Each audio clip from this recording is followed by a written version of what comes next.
There you have it. Coming up, Fortean investigator and former teacher, newspaper journalist Linda S. Godfrey is the author of 16 books on strange creatures, people, and places, too, including The Beast of Bray Road.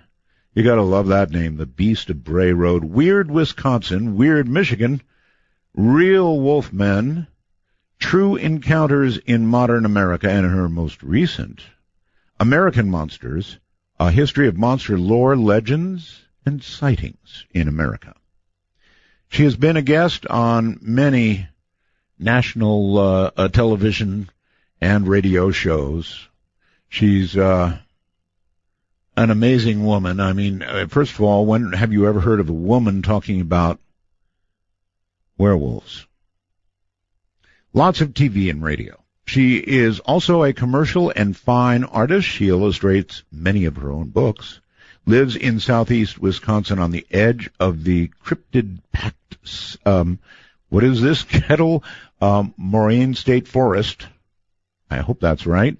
With her husband, dog, and youngest son. Her next book is forthcoming in 2016 from Tarcher Penguin Books and will explore the even stranger side of strange creatures sightings. So, strange creature sightings, and there are plenty of those. So coming up, Linda Godfrey, and we're going to talk werewolves. I know my wife has her ear plastered to the phone at home, listening to this show, Werewolves. Want to take a ride?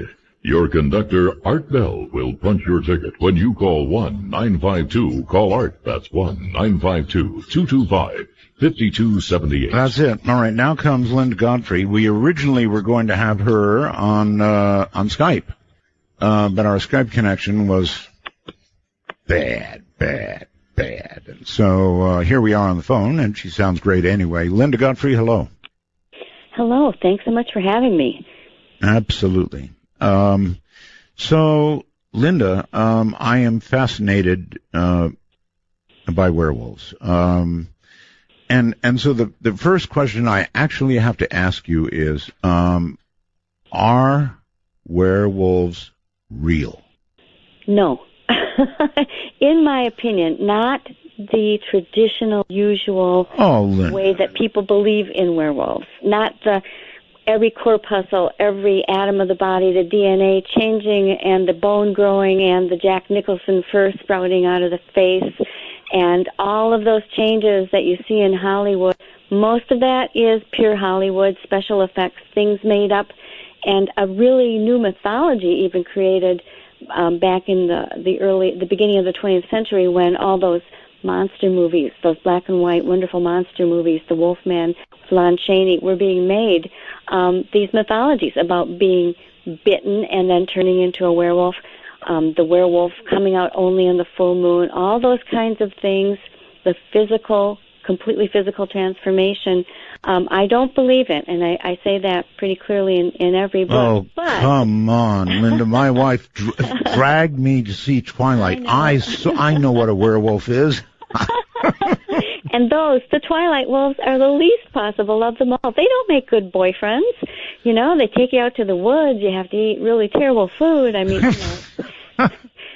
it's just not the way it is. And I don't really mean to make light of it because I know many people who've had really terrifying. There's something real. I mean, what I write about is not a non-existent fictional thing. Oh, wait. No, you're going the other way. I ask, are werewolves real?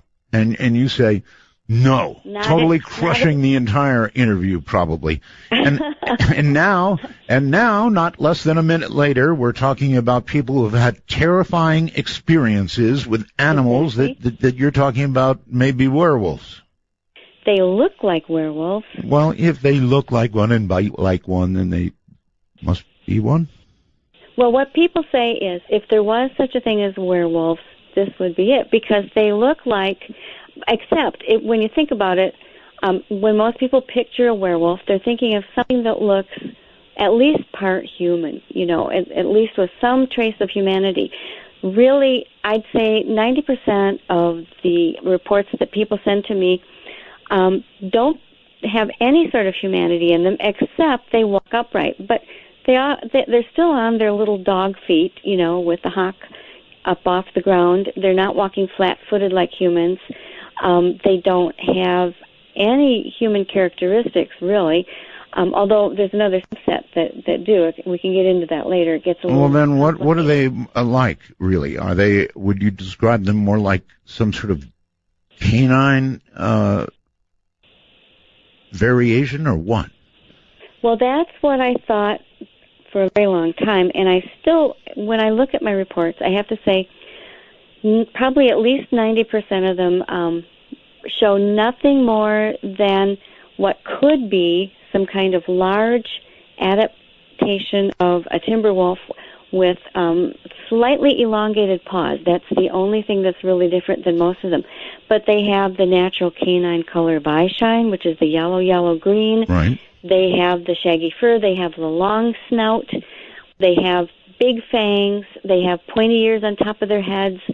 They snarl and growl. And the interesting thing is that most of the time, they can chase cars, chase people. People feel that they're going to be eaten imminently. And then at the last second, what they do is they run off into the woods or the cornfield or whatever cover is near them.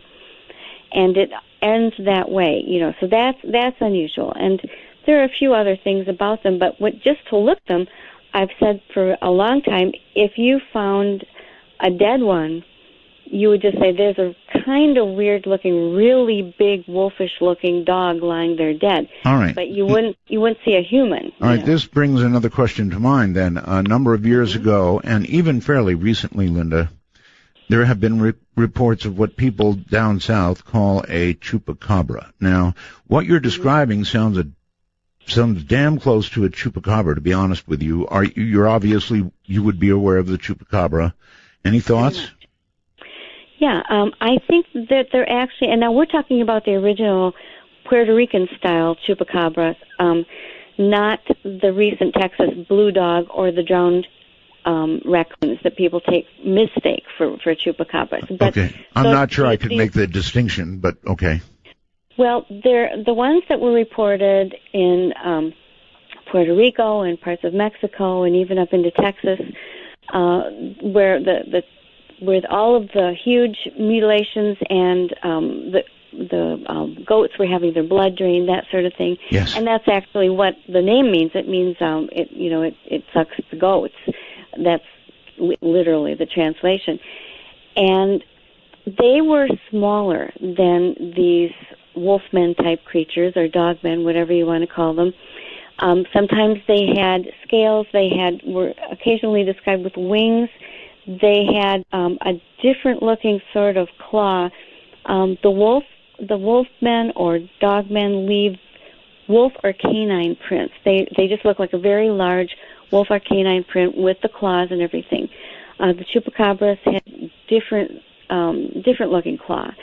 So there were many different distinctions. Most importantly was that they were seen by those witnesses who were able to describe them from close range as having what looked like these hollow tubules protruding from their mouth that supposedly were the instruments that they used to actually drain this blood from all of these animals. Right. And that's something that you would not see in any canine. So they were smaller, had some oddities. They also had a pretty noticeable row of kind of spiked appendages down the back and right down onto the tail. So they did have sort of a different look. Huh. All right. There are many things we can talk of. Let's talk a little bit about what's called the Beast of Bray Road. This sounds so interesting. I've never heard any of this, Linda. Never. Okay, sure. Well, we'll start. That's right at the beginning, so that's a very good place to go. That's what got me into this whole thing in the first place. I was working in 1990, 1991, first as an editorial cartoonist and then as a reporter for a county-wide newspaper here in southern Wisconsin. And one of the first stories that came my way, partly because nobody else wanted to touch it, was a tip-off that I got that people around my own little hometown of Elkhorn, Wisconsin, were saying that there was what they were calling a werewolf out on this stretch of country road outside of town called Bray Road. And I know I laughed. And it wasn't that I was skeptical of all things unusual. I had been kind of a UFO fan and had read about Bigfoot. My dad was a science fiction fan, and so we always had these things around the house. But I had never thought about such a thing as a werewolf being real or appearing out where people, especially people I knew, could see it. And so I still was curious, though, as to where the rumor was coming from, and I started asking around and discovered that there were people who were talking about this. A few of them were people that I knew, and I happened to be working with the county animal control officer on another project at that time. He was looking into some local puppy mills and things like that, and so I asked him, his name was John Fredrickson, if he had heard anything about it, and he said, oh, sure. And I'm sitting in his office, and he pulls out from his official desk, official manila file folder, which he has labeled werewolf. Really? Now, when you've got a county official with a file folder marked werewolf, that's news. It is, actually, yes. Yeah, I mean, no matter what comes of it. You were there, were you there at that point as a reporter? Yes. And you saw a file marked werewolf? He pulled it out. Yes, he had it marked werewolf. And inside were the contact information and notes that he'd been taking from people that were calling him and saying, I saw this thing out on Bray Road or nearby it. I don't know what it was, but, and it was doing various things. One woman saw it kind of squatting, kneeling by the side of the road, holding some kind of maggoty roadkill, like maybe a dead raccoon, she thought, in its upturned palms, which is not the way that you see canines sitting and eating things. And it was huge. Right. Another woman thought she saw something coming out of a cornfield, and she slowed down and felt kind of a bump. She didn't know if she'd hit something, so she stopped, got out of her car, and looked and turned around. And she said, I saw this thing. I mean, that's the word people consistently use, pounding toward me. And she said it was running on its hind legs. She said she had a relative who was a very large wrestler, and this thing had at least as many muscles and was bigger. Back up just a little. Running on its hind legs. Right. Mm-hmm. So that includes, that seems to be bipedal, right? Yes. Now, what animal do we know of on Earth other than maybe the kangaroo? I don't know. How many run on their hind legs? Well, not a lot. I mean, there are certain lizards that do. There are lots of mammals that can run on their hind legs if they want to or need to. I mean, if they're motivated, if their front limbs are injured, perhaps, or they're born without them, they can very often transition. There's some wonderful YouTube videos about a bear with an injured forelimb that is able to run around on its hind legs. There are dogs trained to dance beautifully on their hind legs. Trained, yes. Mm-hmm. Yeah, or the thing is that in the wild, they usually don't last very long because if it's a prey animal, like a deer, which can also, I've seen a deer walking on its hind legs to get at a bird feeder, for instance, but if they're restricted to that, they usually can't get away from predators very easily, and if it's a predator, they usually can't hunt very easily, so they're usually not around too long, and they're not going to be bothering humans a lot. But these animals that people were reporting seemed large. Usually the height was estimated between 6 and 7 feet, and very healthy with abundant fur all over the body. And the only really odd thing besides them running on their hind legs was that people would say, I had a strange feeling that it was leering. They would use 3 words, leering, jeering, or sneering. Mm-hmm. These were the ones they always picked. Like, it was sussing me out the same way I was looking at it. It was curious of me. I felt like it was superior to me, or, it just had this weird attitude that you don't see in normal wild animals. And that freaked them out more than anything else, I think. It certainly would me. No question about that. Inside this folder, did he happen to have any photographs or video or drawings or whatever? No, just the notes, that he'd been taking. He'd been speaking mostly by phone to them, but he shared the contact information with me, and I went out and interviewed them, and I did get some of them to draw some rough sketches. And I was kind of surprised at several things. One was that these people just didn't seem like hoaxers. It was a widely diverse group. It included men, women, children, blue-collar, white-collar, farmers, professional people. It was a very wide spectrum. There were more than I expected, and they just didn't seem like they were lying. Sure, common sense says when you have that many people in one area reporting, you're onto something. Exactly. And a few of them knew one another, but most of them didn't. They weren't all exactly on the road. The Bray Road is a connector between two highways, and then there are other roads kind of branching out from the ends of it. And so there were people all around this sort of nexus. You know, you could kind of draw a little circular area. And I just thought, well, this is something really unusual. And if it's nothing but folklore, well, folklore is something people write down and keep track of, then that's worth it. If it turns out to be nothing than just some strange fluke that all these people had the same hallucination at different times and places, often years apart, I might add. Folklore mostly doesn't have you calling the cops. You might make note of it, you might write about it, but you don't call the cops. Exactly.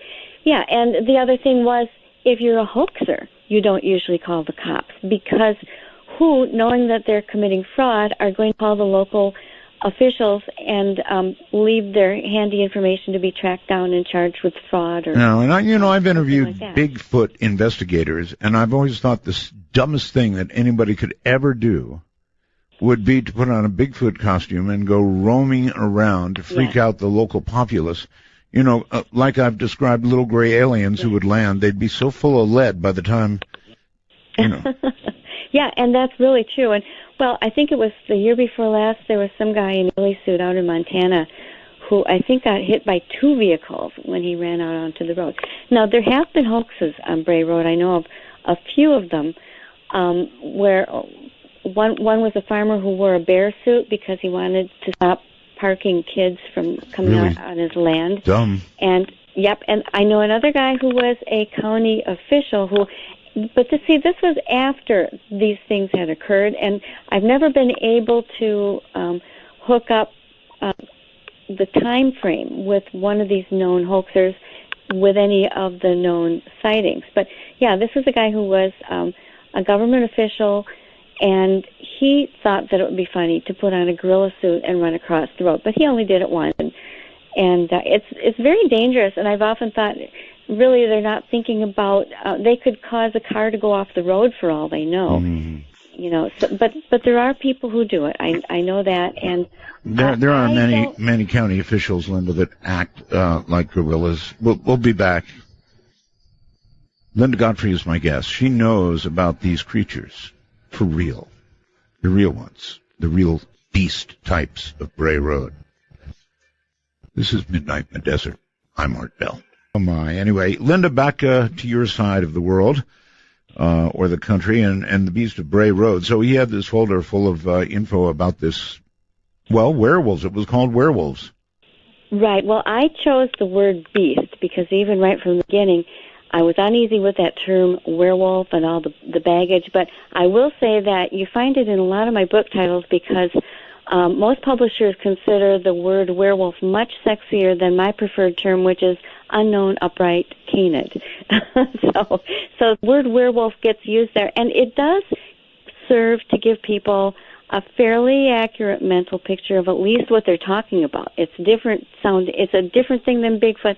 It's a different thing than a centaur or a satyr or anything like that. It's an upright, wolf-like looking creature. Well, I can see what you described, being upright and very furry, could be described as Bigfoot, really, and what you described also was tall. And so there's a lot of similarity there.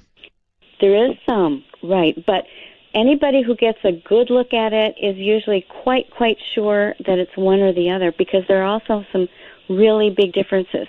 The Bigfoot, for instance, is usually not only taller, but weighs probably 2 or 3 times as much. It's much more muscular. It's got the long arms that come down much farther than a human's or a dog would.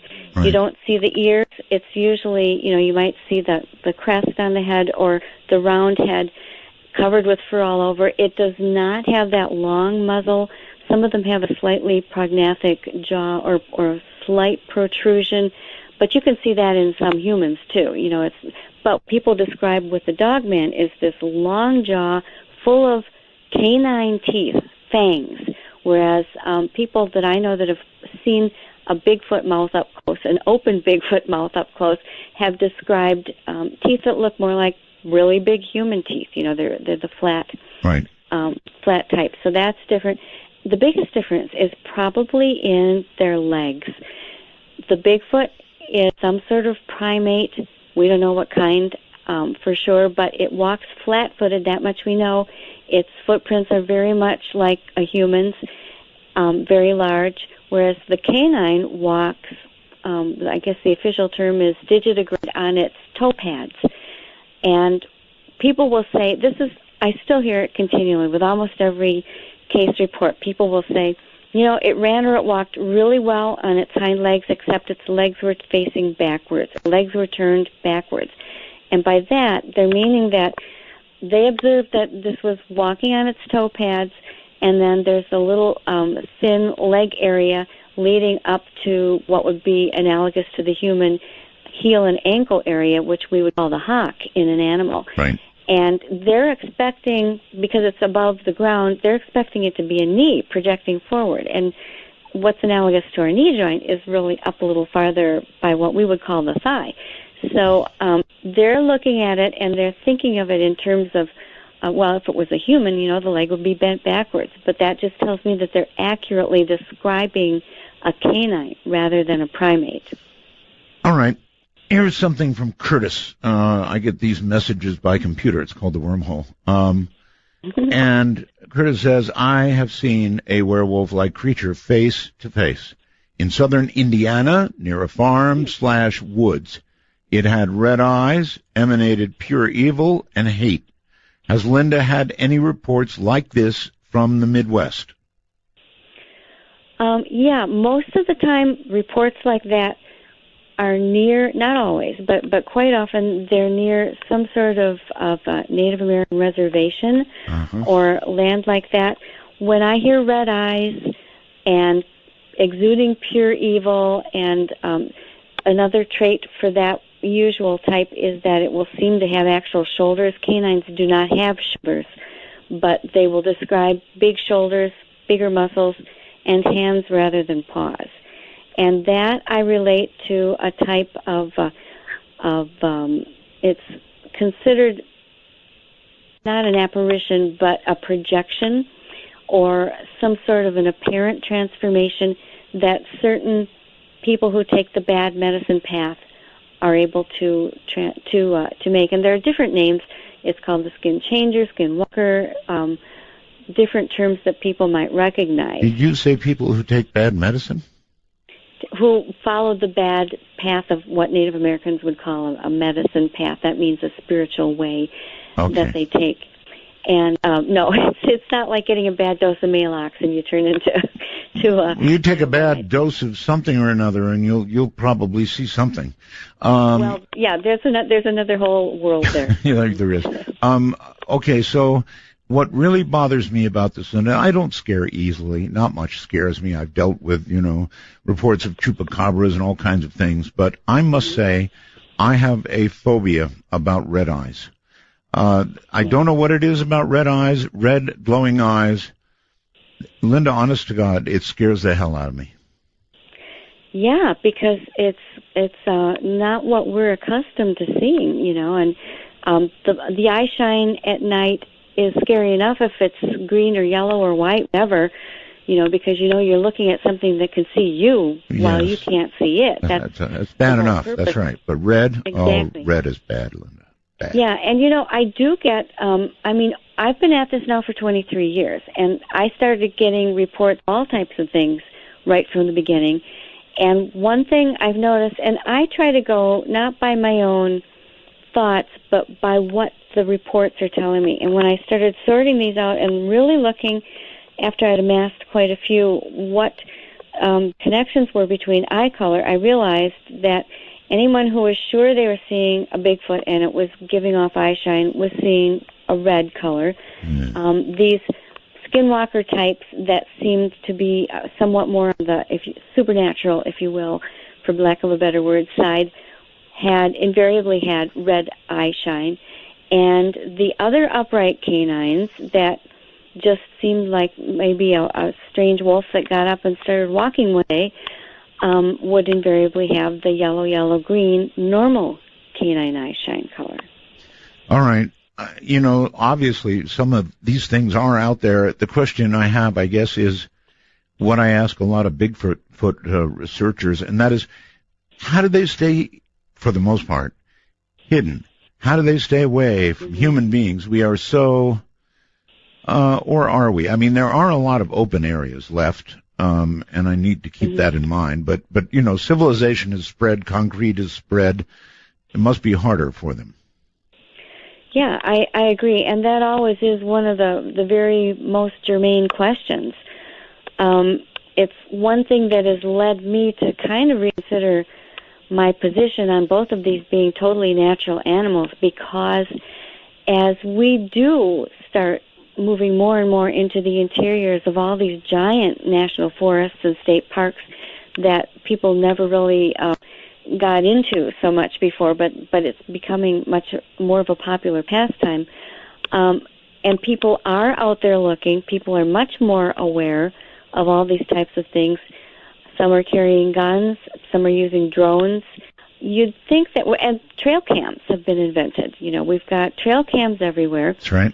And cougars, or mountain lions, are one of the most elusive of all known natural animals, and even they will sometimes show up on a trail cam, or we can spot them. The one that ended up near downtown Chicago 5 years ago was able to be shot and and we capture bears. And these things don't seem to have a big problem with being seen on trail cams. When it comes to the dogmen and the Bigfoot, I know this from experience because I do a lot of field work and have a trail cam, work with people with trail cams. No matter how hard you try, you can have the trail cam working perfectly. It will take wonderful shots. You can see a raccoon coming, sniffing around. Most of the time you'll see something like a dog or a coyote or some other mundane animal taking whatever the bait is. But on times when you can tell because there are prints or it's something that's impossible for something else to get, when a bait is taken, either the trail camera will be somehow wrenched to the side, or it'll be something standing in front of it. It'll come out completely black, completely white, or there will be a misty thing covering what you see of the site that is being photographed. Okay, so that indicates intelligence, if not perhaps superintelligence. Right. When it's all done, the bait's gone, and you don't know who took it or what took it or how it happened. And, it implies not only an intelligence, but an awareness that this is something that it shouldn't be seen on. And maybe some kind of supernatural ability as well. Yeah, it's something beyond what normal animals would have. Okay, other than a guy named Bugs, who I'm still worried for, who claims he shot and buried a couple of Bigfoot in Texas. Mm-hmm. I don't know of any reports of any of these animals being shot and then being put on display. So this is something I ask Bigfoot investigators, but it seems almost as though these things cannot be shot, and that leads one back toward the paranormal explanation. What do you think? Right. It's inexplicable.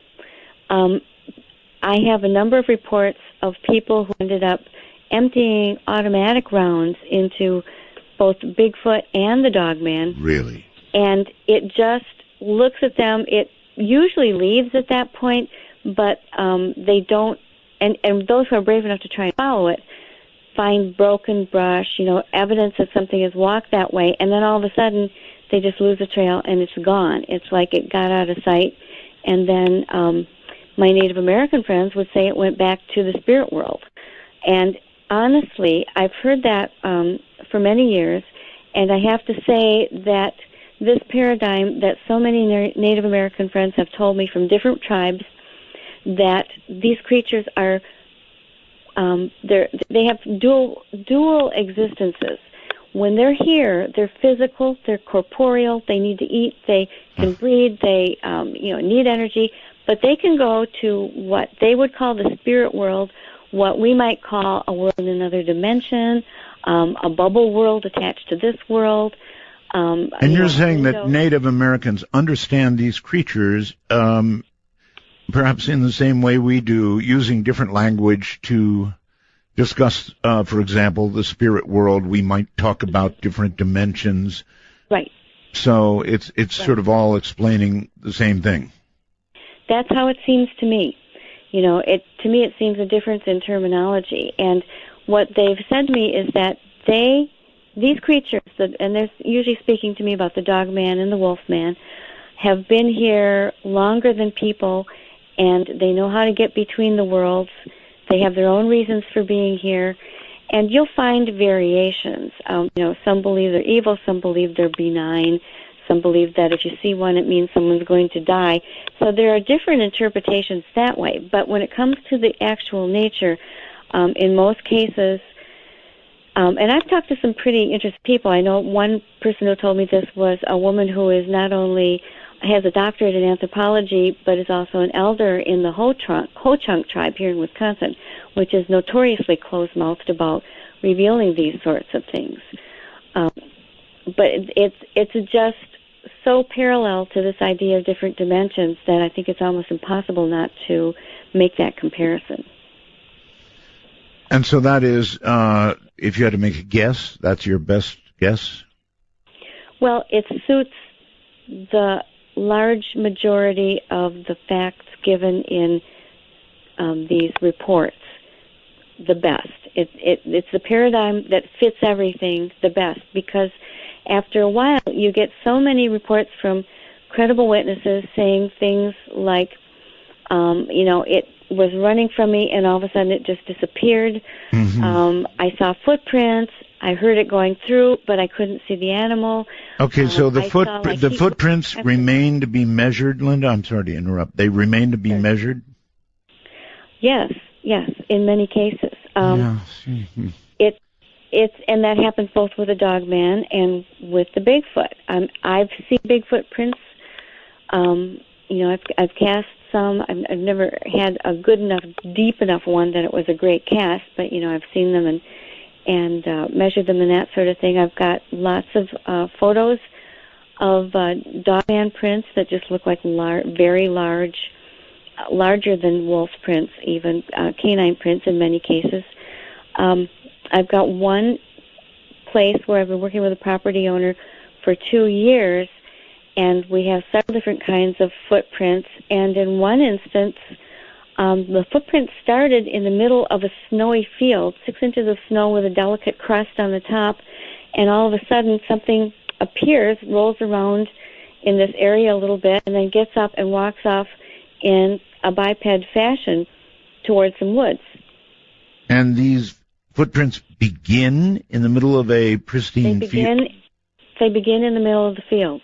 Huh. And then they walk out. The alternative is that it walked backwards bipedally from the forest and then turned around and then somehow, but then it doesn't show you where it goes from there. It's a mystery either way. Mm-hmm, exactly. Yeah, and we have, and that is a crazy place, I'll tell you that. So in other words, it appeared kind of out of nowhere, like Arnold Schwarzenegger. Mm-hmm. It's like, the only ways I could think of is if a helicopter lowered an animal down, off a little rope ladder. Oh, they're going to do that, I'm sure. Or a flying saucer or UFO beamed it down. It's just, where did it come from? There's just, and I've got photographs of it. They're slightly imperfect. They were taken by the homeowner when he wasn't exactly sure, yet what he was doing there, but they do show them. Well, of course, after you, I suppose, have published a number of books about this kind of thing, people come to you, I'm sure, in droves with these stories. Well, yeah. it started, this was the weird thing, going back to when that Beast of Bray Road story broke. I remember talking about it to my editor, and we agreed that people would locally have fun with it for maybe a couple weeks and forget about it. And immediately it went national. And this was before things went viral on the Internet. Almost nobody was on the Internet. People had to write me, snail mail, or find an actual phone and number and call me there. And what happened was the media began coming right away. I was on radio shows everywhere. The local Milwaukee and Madison TV channels came, and then it went out to Inside Edition came when Bill O'Reilly was still on Inside Edition. Right. Different shows, and that caused a great flood of letters from people. Of course. Who said, I saw the same thing. I never knew who to tell before. And this continued. I worked for that newspaper for 10 years, and even though I wasn't doing really things to promote it, it just kept up. And finally, it was 2003 when I decided to finally write the book so that there would be a permanent record and people would have a place to go. And the book then brought a huge spate of new ones, and that's just continued for the 11 years I've been writing books. Linda, are you aware of any human beings being either harmed, maimed, killed by any of these creatures? Not in cases that are reported to me directly. I've heard of other cases where people have claimed this, but they weren't things that I investigated. I didn't have any way to vouch for the validity.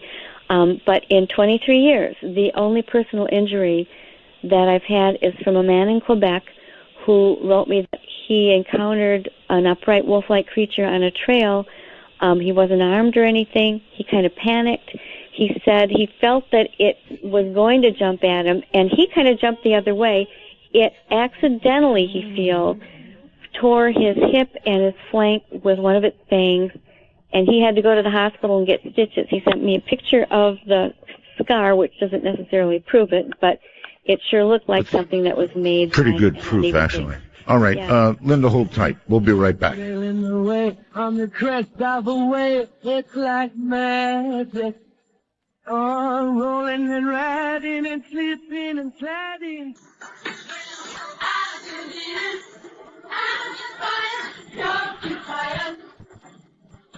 To initiate a dialogue sequence with Art Bell, please coordinate your phalanges and call 1-952-225-5278. That's 1-952-CALL-ART. We will get to the telephone, so hang in there. Linda Godfrey is my guest. We're talking about werewolves.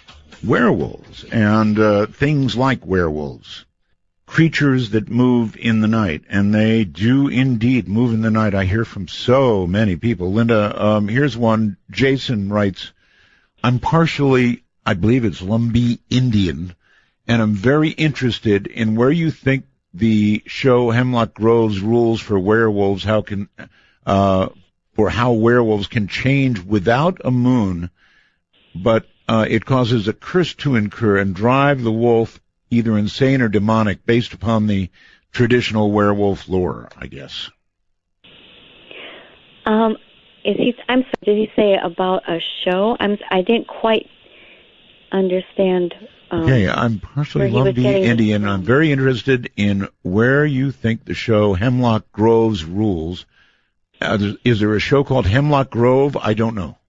I haven't seen it. I'm sorry. Okay. Haven't either. Sorry, Jason. A lot of TV. Sorry, I wish I could answer better to that. Okay.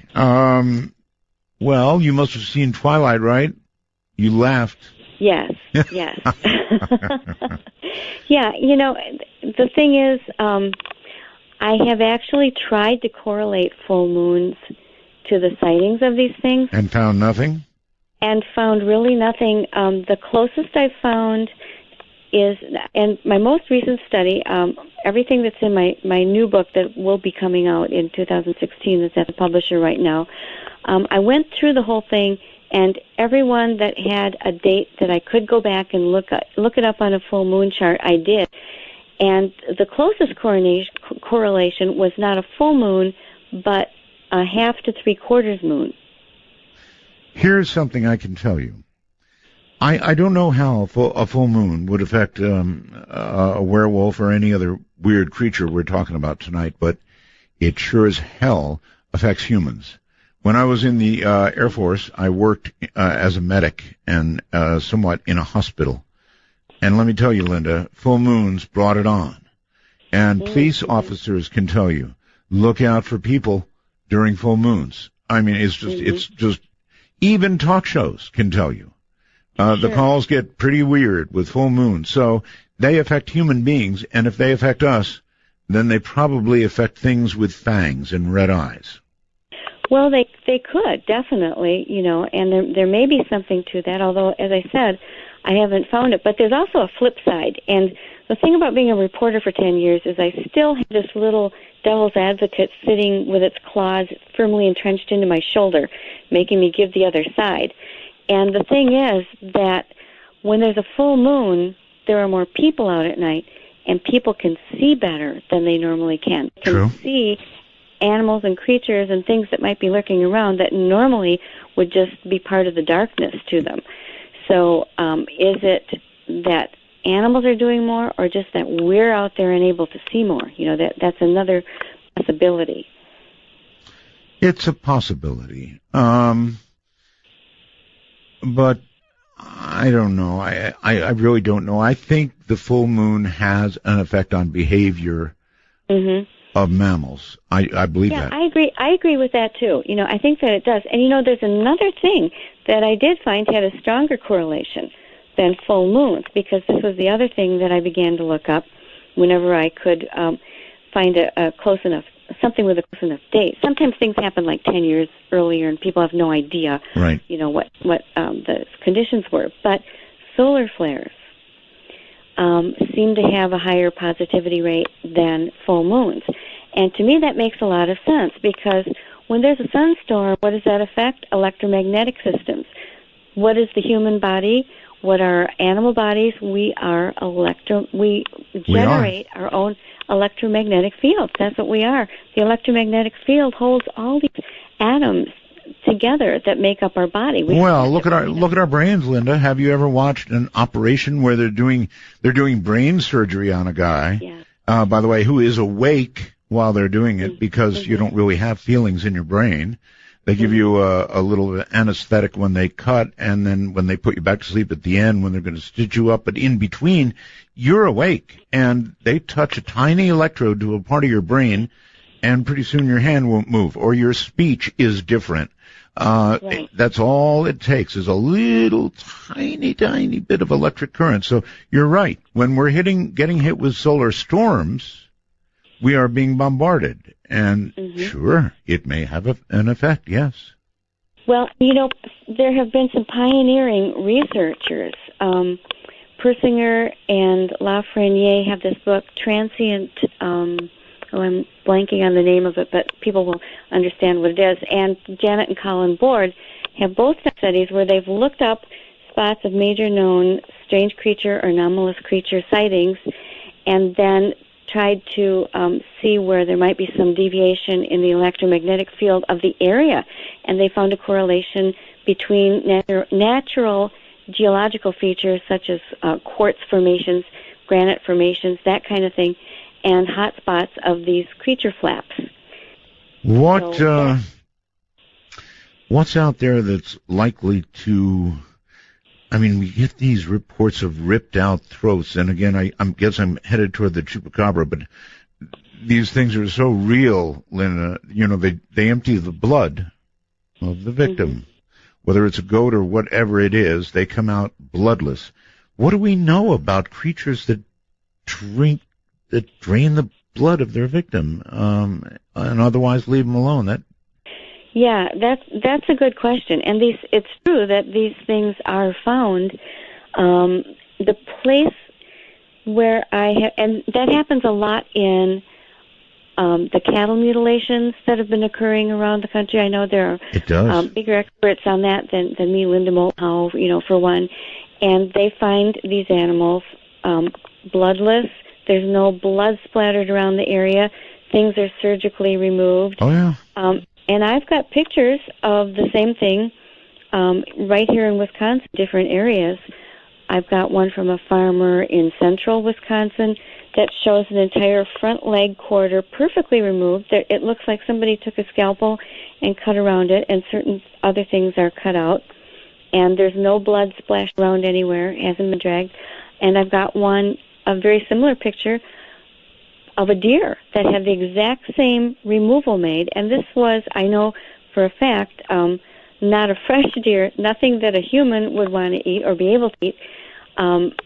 And yet something did this. It was bloodless. Something in that same spot picked up a 60-pound deer, carried it over through one or the other, a barbed wire fence, leaving bipedal canine-like prints, and walked all the way through a field. 2 men were able to track it until it crossed the road. What can do that? They knew it had to have been carrying it over its shoulder because there were no drag marks. Have you begun to experiment yourself, Linda? Well, I experiment myself in smaller ways, but I've been working on a larger study with a property owner who has some acreage, kind of a hobby farm, who began finding strangely mutilated things on his property and eventually called me, and we've been kind of working together on it. But I do investigations. I mean, I'll go out and, find footprints. I've had encounters myself.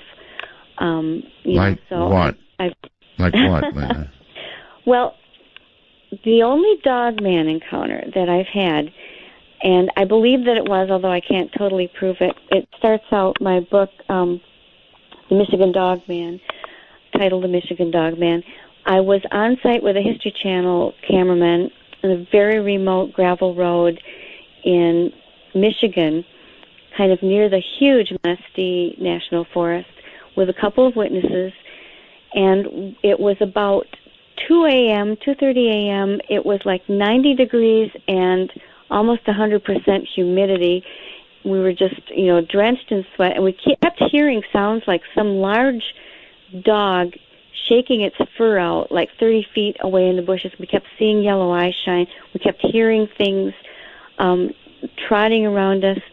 And finally, we had a spotlight set up on the road. And finally, I happened to look one way and saw something start to run across the road, and its fur was just the edge of its spine. The fur was caught in that spotlight. It was gray fur. I could see very clearly. I wasn't that far away from it. And it was vertical.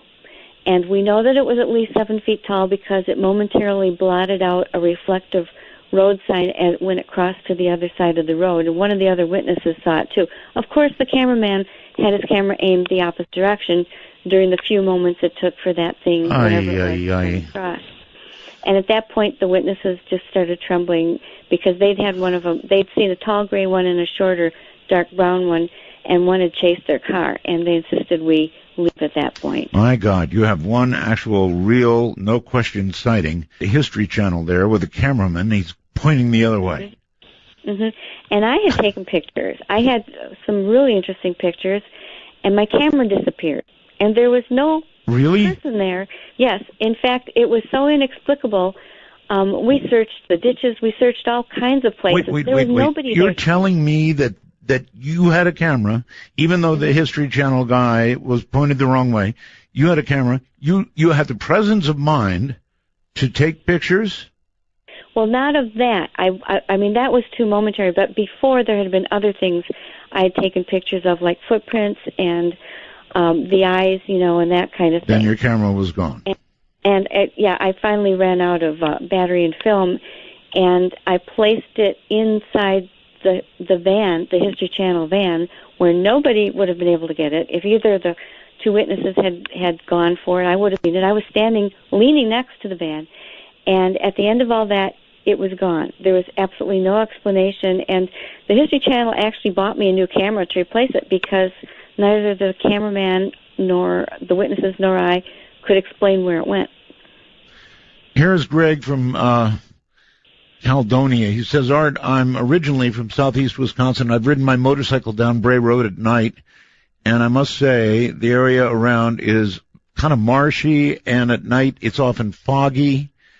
I've heard of the beast, and I was really on edge the whole way. So a lot of people have heard about this Bray Road thing. Bray Road thing. A lot of them. Right. Yeah, it's quite well known. There's a movie I had nothing to do with that's sort of a old-fashioned style horror, gory flick that bears no relationship to anything real that happened, but that helped to make it a lot more famous. All right, I'm going to ask you something now that is a total turn in the corner, but I think it's in an area that you cover as well. You remember 9/11, of course, right? Oh, yes. Okay. Everybody does.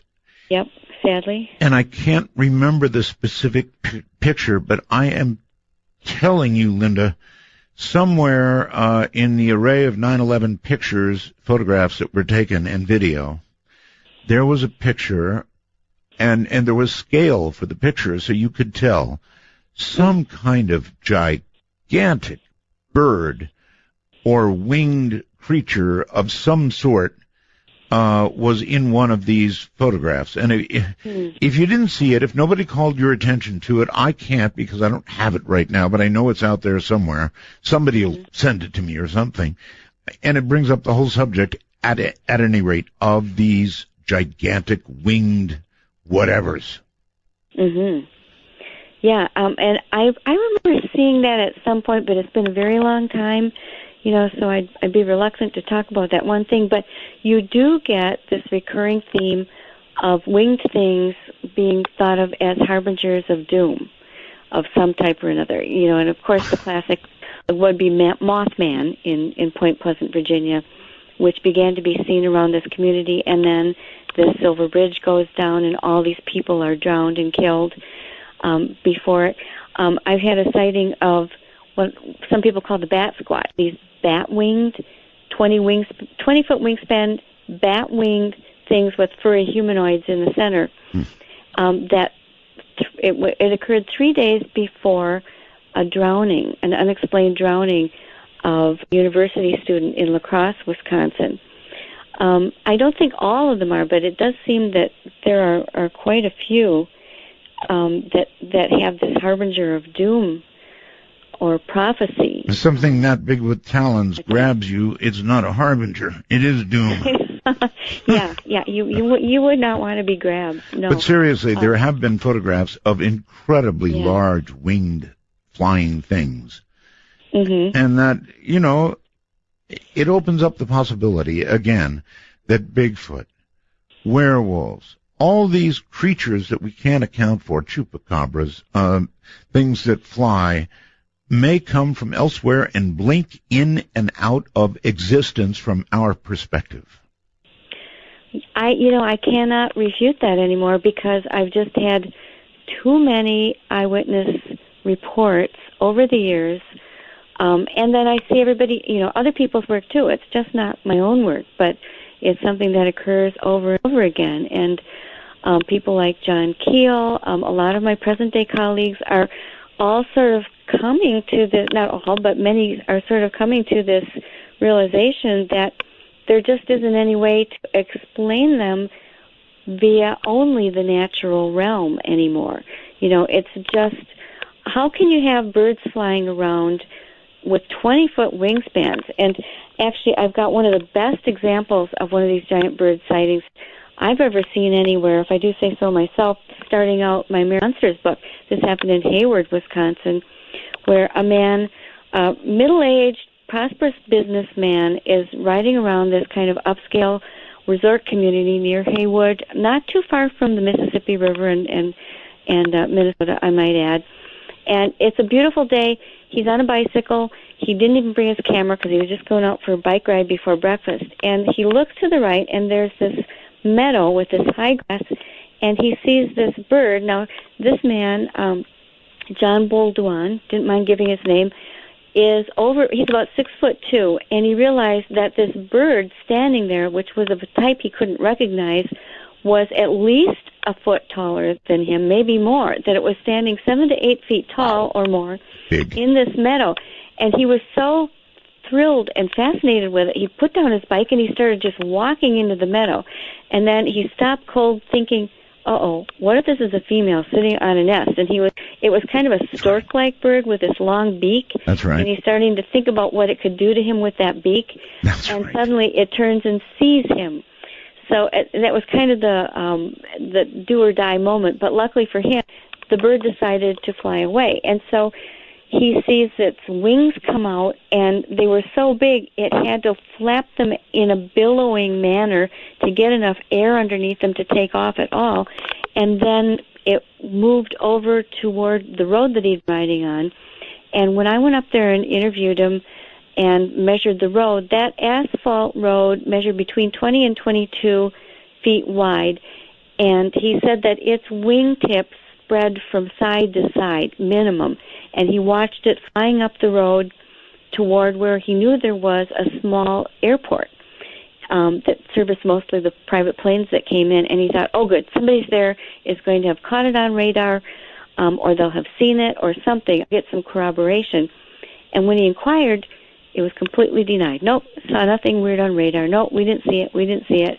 And yet, I mean, this was over, several minutes. It was broad daylight, close range, and, a man in perfect health with good eyesight in the daytime. So the trouble with most large bird sightings is they're up in the air, and you have nothing to compare them to really get a good idea of their size. And that argument is completely taken away in this case. All right, well, here's a hard one for you, and it's the one that goes to all the Bigfoot guys, and that is, if something this out of our normal frame of reference is seen by somebody, whether it's in the woods or wherever it is, there are some people who say, look, take a gun, shoot the thing, we'll get it, we'll dissect it, we'll do all the things that a lot of people hate to think about, and we'll find out what it is and everything we can about it. And for that reason, it should be shot. Other people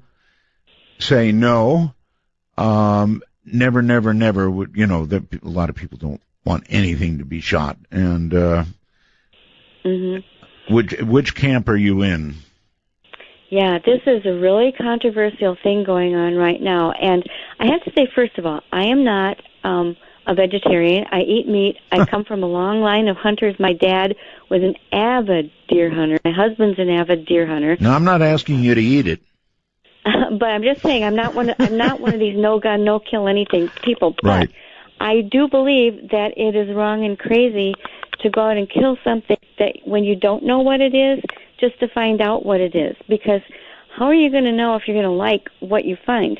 There are crazy people who wear ghillie suits and bear suits and things like that are out in the woods. You might be shooting a human without knowing it, and then you're up for murder. Well, maybe. Well, hold on, Linda. I've got a break. I get so interested in what I'm doing that I sometimes blow my brakes, but I need this one. So we'll be right back. We're talking about werewolves and much, much more. Proudly part of the Dark Matter Digital Network, this is Midnight in the Desert with your host, Art Bell. Now, here's Art. Here I am, and Linda Godfrey is here. We're talking about, frankly, all manner of creatures that are just not normal. And if anybody out there has that 9/11 picture or knows the one I'm talking about, boy, I sure would love to get a copy of that. It showed one of the buildings. I can't remember who took it, where it was, but I went, oh my God. Actually, I think I said something on the air about it. I believe I did. And I haven't seen that picture in a long time, but you could tell by the scale of the distance in the building that whatever it was absolutely gigantic. Well, okay, Linda, we're back on. One quick question from Mark in Huntsville, Alabama. And it's a good one, too. Please ask her if anybody has reported any sort of smell emanating from these biped dog-like animals. And it really goes for all these animals. They generally have odors associated with them, right? Yeah, that's something that it's one of my standard questions when I interview someone. And oftentimes they'll just volunteer that. I won't even have to ask it. But they vary slightly. For the dog man, they'll say it smells like the one example is they'll say it smells like the worst wet, filthy dog smell. That, like, if your dog needed I know that smell, yes, in its life, and very sharp and ammonia-like, and sometimes with a sulfur tinge to it. And then with the Bigfoot, they seem to have a range of smells, ranging from mildly offensive, where it's just like kind of a smoky grass type of smell with a little bit of musk to it, to something that's a little harsher, more sulfur-like, and even more skunk-like. And I have smelled that smell myself, and describe it. It's almost like it was exuded in the place where I was. I had just had a 35-foot-long, 8-inch diameter living oak branch ripped from a tree right in front of me, and the smell was that slightly skunky but musty grass smell, very overwhelming. Oof. How many actual encounters have you had? You described the one. I would think if you're out in the field a lot, which I guess you aren't, really. You're more of an author than you are an investigator, right? Well, I have been, whenever there's an incident that I can get there and look for prints, examine for hairs, that kind of thing. I like to interview the people in the field. Sure. I do my own research. I have trail cams out. I, assist people and do different things. So I'm not just an armchair person. I'm not just a writer. I feel I like to do my own work and be able to report firsthand. And that's why, I actually have had a number of things happen, more with the Bigfoot than actually with the Wolfman, maybe. Because really? Well, Bigfoot sightings are a lot more common than the Wolfman's or Dogman sightings.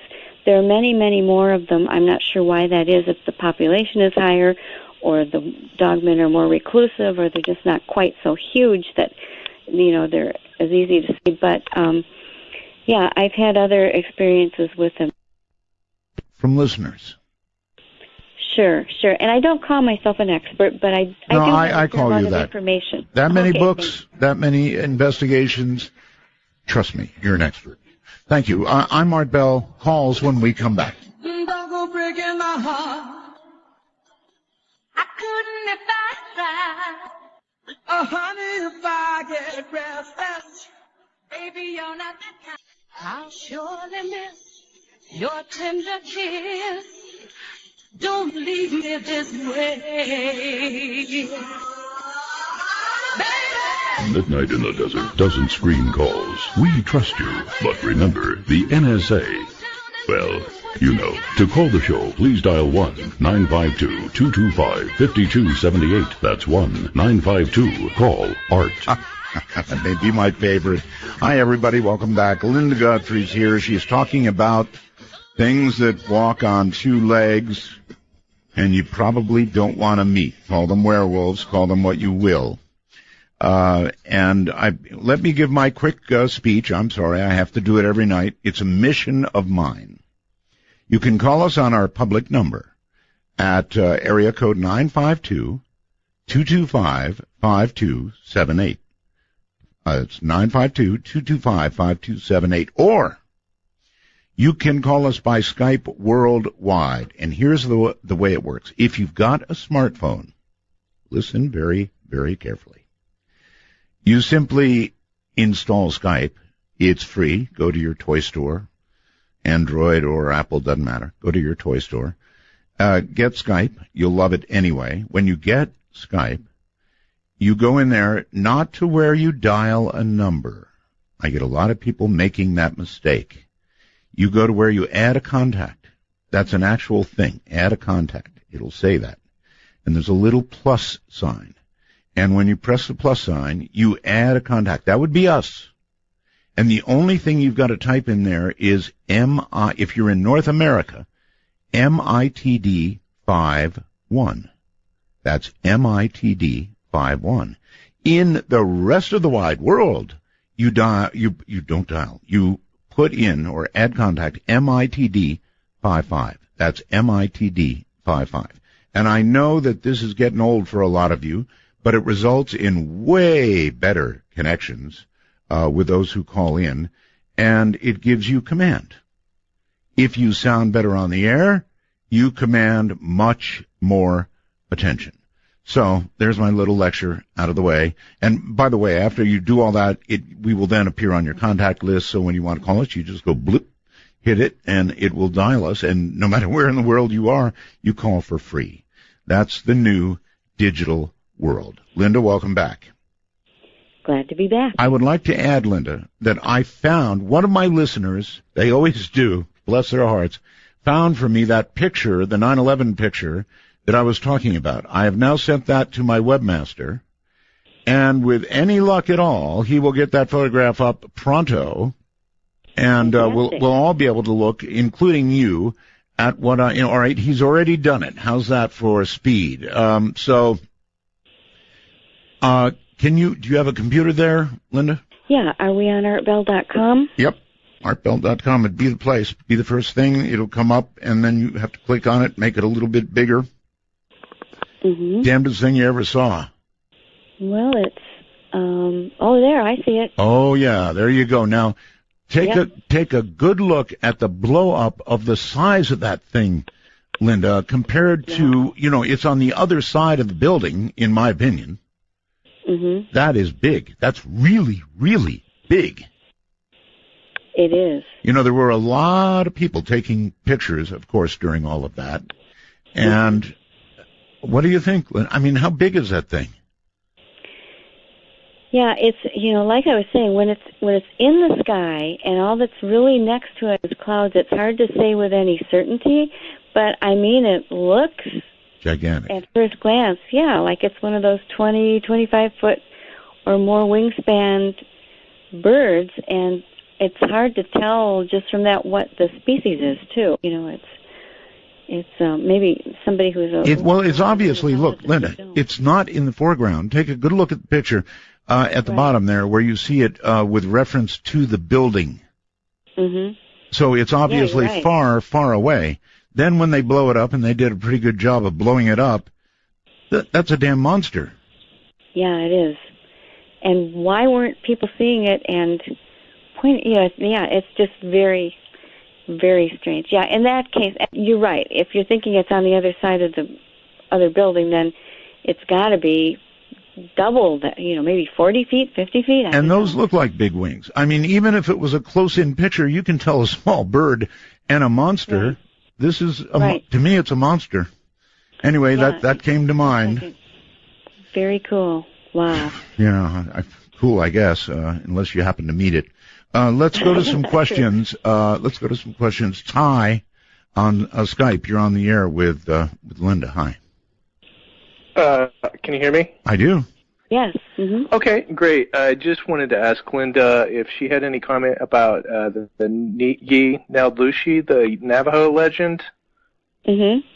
Yeah. Also known as skinwalkers. I just wondered if you had studied that at all. Yeah, quite a bit. The Naldushi is the Navajo name is. I think it actually means something like it goes fast or it goes on 4 feet, and it's considered, I know Native American people who will not even say that term out loud for fear of drawing its attention to them.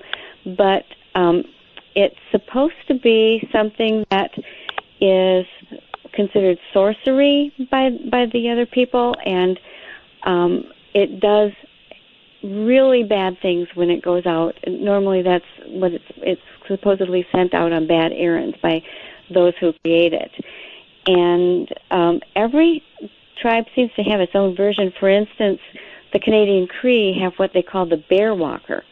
And in this instance, there will be a bear that goes forth. And there was a bear walker curse put on one of the Michigan colleges not too long ago when there was some argument over some remains that needed to be repatriated to that particular tribe. And I've got this in my Strange Michigan book that I wrote. You'd think that these things are from another century or that nobody's practicing them anymore, but from what I understand, they are out there. And people who feel that they've been visited by this will describe something that looks different than the usual dogman canine type of thing. It's what we were talking about earlier with the red glowing eyes, the supersized height. It often does things like stare in windows at people, track them around at night. Usually it's a very dark in color, has shoulders. It will show hands, and sometimes seems to go to sort of take pains to show that it has hands, laying them right on the windowsill or where the person can see them. So it does have some humanistic features compared to the normal canines that we see. Very interesting. And we're really glad to have you back, Art. Thank you. Thank you so much, and take care. That's on Skype. Let's go to the phone, and I think Seattle, Washington. Hello there. Hi there, Art. Listen, I don't know too much about werewolves, but what I've been listening is very interesting, and it brings to mind a theory of mine. I'd like to ask Linda what she thinks of it. Is it possible that what some people might be thinking they're seeing as werewolves are maybe just drunk Italians? Drunk Italians? Yeah. Well, I don't think that there's any one nationality or even human connection to most of these creatures. And, I assume that you're being facetious. Well, he's being a creature, not a very nice one either. Yeah. I happen to like Italians. I have a lot of Italian friends. I've just heard walks on two legs and is really hairy, that kind of stuff. So, that's what I usually get is, no, that was my brother-in-law or something like that. At least it wasn't your sister-in-law. There you go. Okay, let's go to Washington, Georgia. Hello. Hello, Linda. Hello, Art. Hi. Hi. I saw a creature when I was camping in Pennsylvania. I don't know if you're familiar with that area at all. Somewhat. I get a lot of reports from there. Okay, great. Well, I was with a couple friends of mine, and they saw it as well. And it had yellow eyes. It had almost like a human face with very long, very big, almost kind of wrinkly ears that had hair on or fur on that as well, and on their faces, like all the way on its face. It had very large hands, but very skinny arms. And it also had, I noticed that its legs were, like the knees bent backwards, like hyperextending, in a way. And classic description. The most disturbing thing about it that I didn't hear you comment, that still haunts me to this day when I think about, is its head movement. It kind of moved its head almost like a pigeon, in very kind of darty, very quick head movements. And it's funny you should say that, because I just recently had somebody write me the same thing. They said it was, as they looked at it, it was moving its head sort of back and forth as if it was kind of trying to measure when was the best time to pounce. And when I saw this, it was maybe about 2 feet away from me. And I don't think it knew I was there, because I was sleeping in a Volkswagen van. And it was in a campground called Otter Lake in Pennsylvania, and there was a couple of hunters that were up fairly late by the fire, and it seemed to be very engaged in what they were doing. And it was paying a lot of attention to them, peering its head around at the campers very, suddenly. And at first I thought it was another camper, and, when my eyes adjusted and I thought it was, I was absolutely terrified. And for the rest of the night, me and my buddy just, cowered in the van, and we even called the state police, and, they acted like they didn't know where we were and thought we were drunk. Wow. How did they treat you? Basically, they kind of laughed and said, well, we have no idea where that is. We wouldn't know how to get to you. We suggest you stay in the car. And that was basically it. Not very helpful. That's the usual reaction. I actually have had 2 sheriff's deputies from a nearby county here approached me not too long ago to tell me that between the two of them, they had seen 4 different upright dogman-like creatures over the past couple of years, and their official thing they were supposed to say when they went out to check on a place was, I went there and I didn't see anything. Mm-hmm. But yet they will come privately, and now you're going to think this is going to seem like a setup, because I happen to have in my lap one that I got just this last month from a deputy sheriff in Frederick County, Virginia, who actually saw what I was just telling you about. And when he described it, he said he originally thought it was a bear with mange, and then he noticed it had a curled-up, long hand paw with curled-up-looking claws that brushed it. He saw it brush a tree, and he felt every hair go up, telling me to leave it and would be okay, so he left.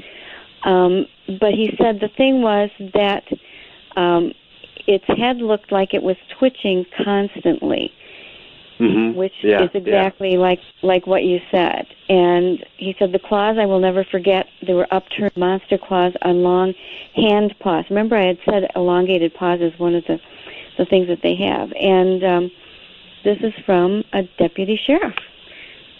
Wow.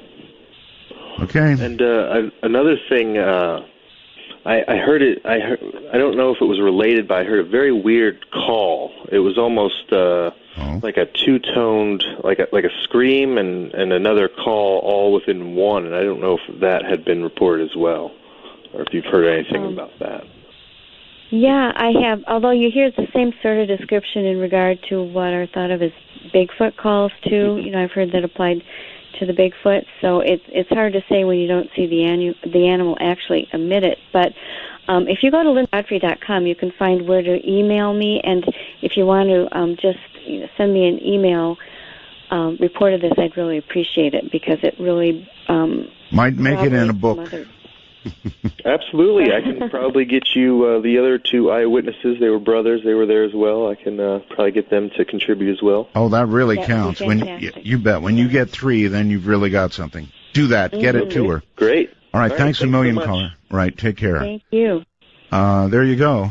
Sassy Abby, you're on with Linda. Hi. Hi. I just met you the other night. Is it echoing? Little bit, but not bad. Go ahead. Okay. I just met you the other night when I was scared of the ghosts that I don't believe in. Oh, that's right. Yeah, so we listen to you every night. And tonight I was thinking, okay, this won't scare me because werewolves, you know. But I had a really weird experience about 3 months ago, and I was driving home. I had to move my mom to from Minneapolis to Madison, and I was driving home on one of my trips, moving her stuff alone. It was about 1 a.m., and I was in the middle of nowhere. So I wasn't in a town or anything. And I was really tired because I'd been driving all day. And all of a sudden, out of the corner of my eye, I distinctly saw a person running out of the woods straight towards the side of my car. And I was going about 65. And I thought, oh, okay, I've been driving too long. I'm seeing things. And all of a sudden, smack into the side of my car. And I was terrified because it was pitch black out. There's no traffic. There's nobody around, and there's nothing near me. I was just in the middle of nowhere. This came out of the woods. You're telling me you hit this thing? Or it hit you? Me. It ran into the side of my car. Any damage? Yeah. Yes. My car was dented. And it looked like a person, hard. You said? What? It looked like a person, you said? Yeah, like out of the corner of my eye. I was really tired, so I don't know what I saw, but I could have sworn it was on 2 legs.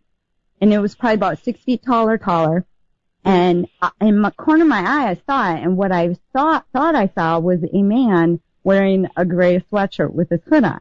Holy smokes. All right, listen to me. Let's have the rest of the story. I don't want this hanging. So, obviously you would stop your car, right? I was too scared. I was in the middle of nowhere.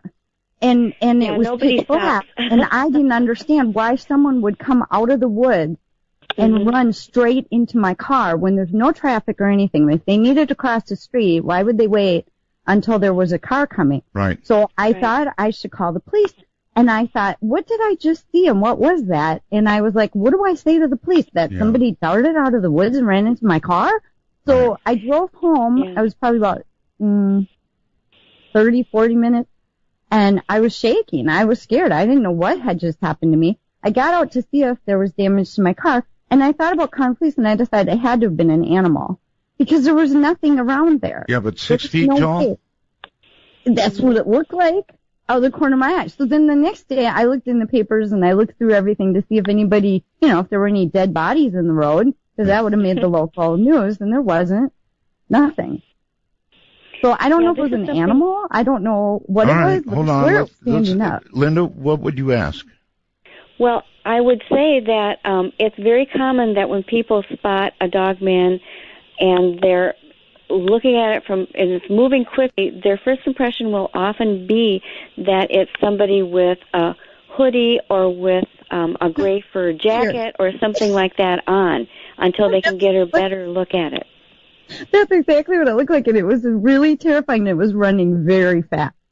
Very fast. And that's why I thought they couldn't have been a person.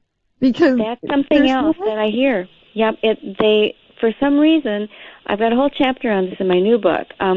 There are a certain number of them that seem to be very attracted to cars. They'll run straight into them. They'll run alongside them. They'll run right behind them. And it's very unlike normal animals, other than like farm dogs, that chase a car. But it seems like there's some other agenda, and it just terrifies people. And don't worry, you're not the only person. I've never had anybody really say that they just stopped when it was in the. All right, listen, I'm going to hold on. Both of you, ma'am, hold it. Both of you, hold on, okay? Okay. All right, good. We'll be back. Watching every motion in my good love, yeah.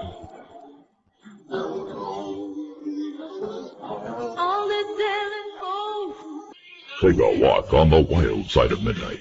From the Kingdom of Nye, this is Midnight in the Desert with Art Bell. Please call the show at 1-952-225-5278. That's 1-952-CALL-ART. Linda Godfrey is here, and we are talking about creatures. And we've got a lady, Abby, on the phone, who was driving along at how many miles an hour, Abby, when this happened? Can you tell me? Yeah, I was going about 65. 55. Okay, so you were going good and fast, and this creature, 6 feet in size, smacks into the side of your car. That's where we were, and Linda, that's incredible, and you're telling me, I don't want to say it's normal, but you've had other reports. Yeah, it happens fairly frequently, and, it's just inexplicable as to why they would want to take such a chance with themselves. Most wild animals will try and just go across the road and get away from you. There are also those who cross in front of the car almost as if they're sort of daring it to stop or playing a game with it, too. All right, caller, here's a question for you. It comes from the computer, and it's a good one, too. There would have been, if it was that heavy, it hit that hard, how much damage to the car was there, and was there any blood or hair on the car? No blood, no hair. I checked for blood because I was afraid that I'd hurt somebody. Obviously, yes. No blood at all. And the dent, you can see the dent. It's on the driver's side of the car because that's where it smacked into me. And you can definitely see the dent, but it wasn't as big as I thought it was going to be. It was, just a slight, it's a good indentation. You can see it, but it wasn't like serious damage to the car or anything. Sure. But you can see it where it hit. I have had people send me a package of hair. I have a package of hair sitting right and a few feet away from me that I just haven't been able to get it identified anywhere. But it was taken off of the bumper. It was taken off the bumper of a similar incident. Okay. Well, Abby, thank you very much for the call and the story. That's just absolutely amazing. All right, let's go to our next phone call, whoever that is. You're on the air. Hello. Hello, Cruiser from Arizona? Yes, sir. Okay, first-time caller ever. Thank you. I was going to ask Linda, and I give her courage for speaking about this subject because not many people are upright, and people will think you're crazy, or something. But in Mexico, these creatures are known as nahuales, the dogmen. Mm-hmm. And the last 3 months, I've been getting the oral stories from the family about their encounters with the nahuales, whether it's my aunt or an uncle. How familiar are you with the Carlo Castaneda's works? Yeah, I've read some of those, and I am fairly familiar with them. Not everyone agrees that they're entirely accurate. I've had a lot of correspondence with some Central and South American people who study these things quite a bit. But did you have a special question about him, or? No, it was just that because he talks about the being able to become a creature, and I somewhat tie that to that, and just talking to my family and I've got them on camera talking in Spanish about what they've seen. I just started doing my own research. I also came upon an author known as Daniel Britton Garrison from the 1800s. I don't know if you're familiar with his works as well. No, that one doesn't ring a bell. It's interesting. Are there legends in Spanish about humans that can become creatures? Oh yes, it's something that's like she said. The tribes don't talk about it because it'll come to you. A lot of it is sorcery, they say. But a lot, like I said, I've had a lot of families. I've been interviewing family members about it. Some don't want to talk about it, or they'll tell me it, but they don't want to do it on camera. But I have had some stories on camera, them telling about it in Spanish, and it goes pre-Aztec times. So yeah, it's very, very widespread. I know another, I think Central American name. I can't remember exactly which country, but it's known as the lobizon. Mm-hmm. is another term, and it's quite widespread. It's all over North and South America. Duncan in New Zealand says, Art, no, that's the wrong one. Gary in Czechoslovakia, my goodness. He says, I'm Hopi on my father's side. The spirit world is not paranormal. It is simple reality. It is the norm that for some reason modern people simply cannot understand. I've been close to the spirits my whole life. It's just real. I don't disagree with that. I mean, whether you take it from a certain religious view or from the many physicists that are coming up with actual plausible scientific explanations for the idea of other worlds, it's just not the everyday reality we perceive with our five senses. No, it isn't. And there are psychological explanations for a caller we had earlier. On Skype, Trey, you're on the air. Hey, Art. Hey. Greetings from your STEAM group. Thank you. I was wondering if Linda had any plans on talking about the Mothman or any future stories she would do about that. I think we could probably encourage that. And I'd also love a whole show on that, by the way. Well, we don't have a whole show left, but Linda, what about Mothman? A lot of people have a lot of interest, like this caller. Yes, yeah, that's a really well-known and popular topic, and it should be. It was very well studied by the late, great John Keel, who sort of actually moved into the area for a while. And if you read he wrote the Mothman Prophecy, and has written about it in quite a few other places. And the interesting thing that not many people realize is that there was a lot more going on there than these giant, strange, bird-like creatures. There were hundreds of UFO sightings that he personally investigated, and also men in black were appearing. It was a whole combination of phenomena that took place in this area over that time frame. So I think it's a much more complex thing than just the Mothman, the one. And sadly, I guess the man who created that Mothman statue that's become sort of, or sculpture that's become sort of iconic right down in downtown Point Pleasant, where they have the festival every year, just passed away, I think in the last week. But and maybe that's bringing that the thought of that story to a lot of people's minds. But yeah, there are lots and lots of witnesses. There are many other materials. There are some really great photographic books that have been brought out recently about it. If you go looking, you can find a lot of interesting material. Did you have any special question about it, or one certain Yeah, angle? actually. Do you think this is something sort of spiritual or otherworldly, or do you think this is maybe an alien thing? I mean, what are your opinions on it?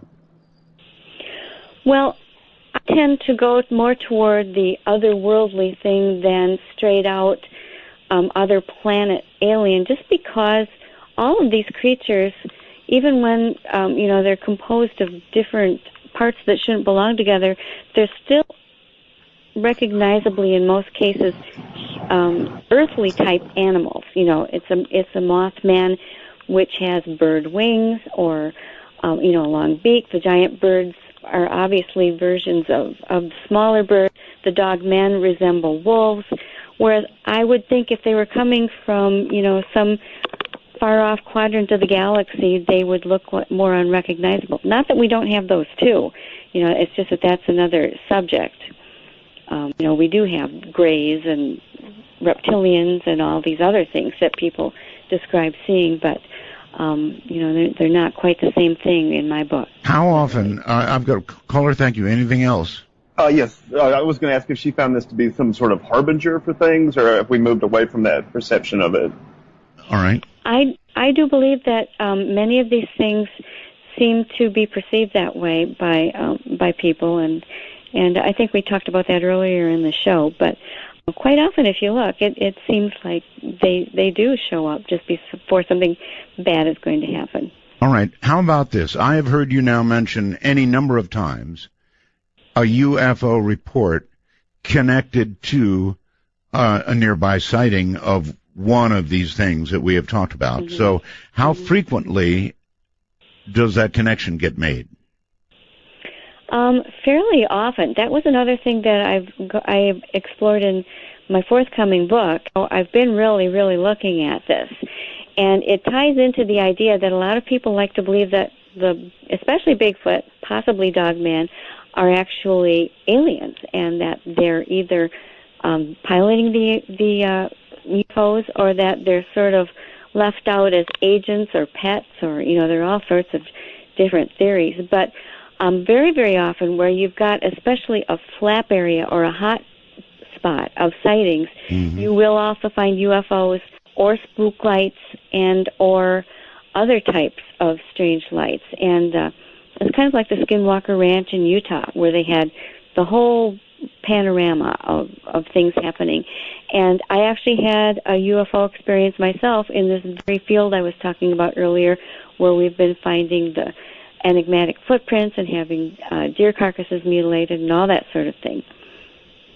I interviewed Robert Bigelow. Really? Yes. I would like to do that. Yes, he's a rare catch, to be sure. Bob and I are actually kind of friends. He's an amazing guy, and what went on up at that ranch is nothing short of amazing. I actually think that what happened at that ranch closed a chapter for Robert, and he moved on. He's now very much into space. Putting hotels into space. He's got contracts with NASA. He's really turned a corner. But I think with that ranch, he answered some questions, Linda, and I think the answers are amazing answers. And he just I would like to know those answers. Did he share that with you? Not in every case.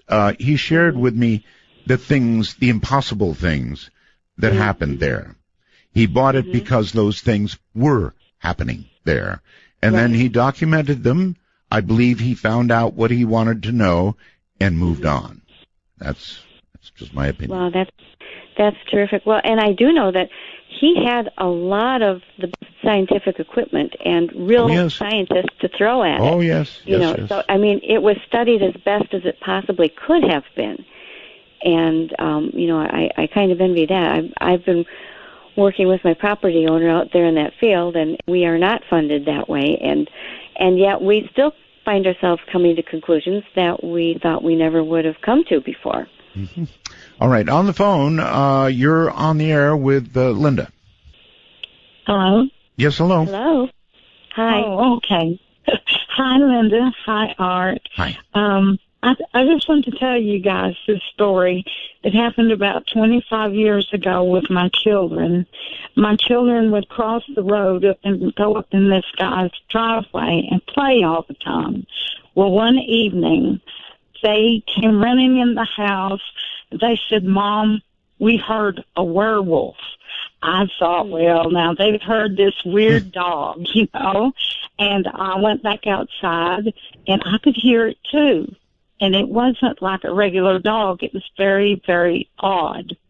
Well, I didn't know what to think about it. And, you know, I was a typical housewife, cooking and taking care of stuff. So I just went in the house, and it was just when the sun was going down when this happened. And I lived kind of in the woods area, but this guy had, like I say, a big, long concrete driveway that my kids would play on. Well, that evening, though, I want you to know, God will strike me dead, but it is the truth. We had a big picture window in the house, and that guy was a doctor that lived up on this hill, and he would come home late of the night. Well, I heard a strange sound, and I went to that picture window, and I looked out in my yard, and I could see the car lights of him coming up the road. And right there, I always thought it was a joke. Werewolves were a joke. Mm-hmm. But I saw this thing that had a huge back, and when it turned its head around, it had a snout at least 1.5 feet long on it. Wow. Its body was huge. I have never seen anything like that. And you mentioned about UFOs. There were some weird lights that we'd seen just prior to me seeing this. It scared me so bad. I ran in the back room and locked the door. You said it made a sound. Can you describe that sound? Well, sort of like a weird dog screaming, you know, sort of like that. I'm not really sure exactly how to describe it. Did it have a relationship to that doctor? Okay, hold on a sec. Linda, go ahead. Were you saying, did it have a relationship to that doctor? I wasn't quite sure. Were you saying that the doctor transformed into this, or it was just outside when the doctor was driving home? It was just outside when he was coming in. This guy came in late at the evening because he was like an emergency room doctor, and he worked late. And I had been staying up a little bit later. I guess this was close to midnight, maybe around that time. But I never expected anything. I just thought, well, there he comes. But the way the car drove into where the lights came into my yard, see, and I did not see any hands or arms, but I did see it move its body, and it had huge shoulder. I've never seen anything like that in my life. And it had to be at least maybe 6 foot tall, maybe, but its back was so large when it turned its head. Now, I want you to know, I thought all that stuff was a joke, and I never believed in anything like werewolves because I grew up, I'm an older lady, and I watched all those horror films years ago, and I just thought that type of stuff was a joke. But when I saw that, and that freaked me out so much. Like I say, that's where the jokes stop. When you actually have an experience like that, the jokes stop and you become different. Yeah. That's really true. And I have such a great respect for all the people who come forward and share their stories. And if I would love also if you'd like to send this one to me, and I don't mind giving my email. It's just lindagodfrey99@gmail.com, or you can go to lindagodfrey.com and find a link to send me that. But I would really love to have that report. We've had actually a pretty good number of pretty good reports, short the Italian tonight. They've been very good. I agree, yeah. And I mean, especially when I'm sitting there, I can't get over the man talking about the head movement, and then I just happen to have one out because it's very, very recent. But yeah, I was afraid she was going to say that the doctor changed into the creature. But it's interesting because again, I have gotten some transformation type of experiences, which I usually don't, and enough for me to kind of devote a whole chapter to them in my forthcoming book. Can you relate shocking. One of those? I mean, of course, that's stuff of the movies, but you have witnesses who have seen humans transform into something else? Yes, either that or that they've seen what is obviously a human, part wolf, part human type of thing. Really? That is, yeah, really. For instance, there was one woman who, she and a boyfriend were walking through a Los Angeles park about dusk, and there weren't many people in the park at that time, and there was a jogger coming toward them, and it ran right straight up to them, and she felt actually kind of nervous, like she was trying to make her boyfriend move farther out of the way from this jogger. There was something about him, and he got closer, and it was a human body in a jogger suit, but with a complete wolf head, and it was breathing hard enough that she could see it wasn't like a mask or a rubber over the head type of werewolf costume. Yes. And it just looked at them and then leaped completely over a park bench and ran down to where there was sort of a tunnel under this bridge sort of thing. Okay, for a lady who started out the show by saying werewolves aren't real, it seems to me like you're pinning down werewolves as being real. If I saw a human transform into a wolf-like creature, particularly a really big one, big teeth, maybe red eyes, it's a werewolf. And if it isn't a werewolf, not sure I want to know what it is. Either way, I don't want to know. We'll be back. I'm on the run, no time to sleep. I've got to run like the wind to be free again. Coming to you at the speed of light in the darkness, this is Midnight in the Desert with Art Bell. Now, here's Art. Here I am, and Linda Godfrey is my guest. Our landline number, area code 952-225-5278. Skype at MITD51, or internationally, MITD55. And here, Linda, is a description from somebody in Minnesota of what they claim was a sound of a werewolf. At first, it sounded like a woman coughing, then turned into gagging and transmuted into a dog-like howling and very loud, horrifying howl. Couldn't sleep right for months, from Minnesota. I have to say, I've also heard big screams described the same way as that. I have, and I like to ask people if they actually saw the creature making the sound, because it's the only way to really relate it to it. And several times when people have actually observed it making the sound, what they've described is more like a variably pitched growl, kind of like those old-fashioned. Remember when everybody had a cappuccino maker, and it would kind of be this up and down sound, like rah, sure, like an octave in between, only really chilling in a much lower and higher octave.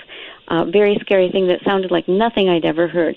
And I had very unrelated people. This was completely unpublished, and they would make the exact same sound for me. Somewhere I have one recorded. But yeah.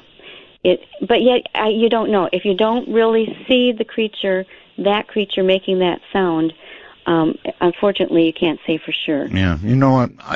That sound, as described, I don't want to see that creature. Not me. On Skype, you're on the air. Matthew? Art Bell, praise the Lord, hallelujah. I finally got through. Yes. Now, this woman is a very good guest, but I have to say that West Virginia has been a state since 1861, and Mothman is not from Virginia. Wait a minute, West Virginia? Yes, West Virginia. And then Virginia? Yes. West Virginia has been a state since 1861. Oh, okay. Point Pleasant is in West Virginia, not Virginia. Okay. Right. If I thought that I said West Virginia, I may have misspoken. I apologize if I did, but I do. But you're entirely correct, of course. But I have to say, werewolves are very real, Mr. Bell. They are satanic influences, and the werewolf call sounds like the cry of the unborn baby whose blood these people have been baptized in, and the mothers who never got to hold their baby. They are witches. Are they? You know, I have a question for you. Yes, sir. Are you related to anybody who used to call this show called JC? I am his spiritual son, Mr. Bell. No, I thought you might be. Blood tells. That's all I can say. Blood tells. Well, I'll take my answer off the air. Thank you very much. I don't know what your question is.